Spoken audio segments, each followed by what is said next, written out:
Cette vidéo est inspirée d'une réunion que je viens d'avoir ce matin avec des enseignants et enseignants référents à propos d'enfants qui ont un trouble d'attention.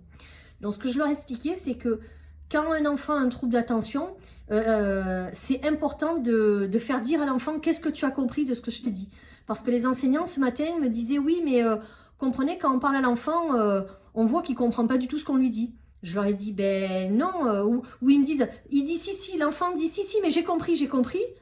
Et en fait, l'enfant, il ne fait pas ce qu'on lui dit et on s'en rend compte qu'il n'a pas compris. Et je leur ai expliqué, je leur ai dit non.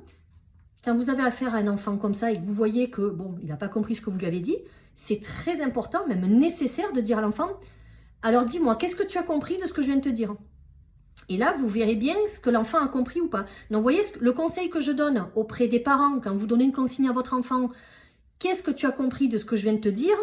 Eh bien, c'est aussi nécessaire que les enseignants fassent ce travail. Alors, je sais, comme disent les enseignants, on ne peut pas, à chaque fois qu'on donne une consigne, dire à l'enfant, répète-moi ce que tu as compris, parce que ben, forcément, il y a beaucoup d'enfants.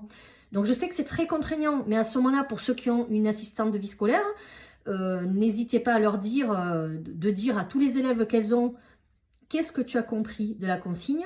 Et pour les enseignants qui arrivent de temps en temps à passer du temps sur l'élève, eh bien, à poser cette question qui, selon moi, est essentielle.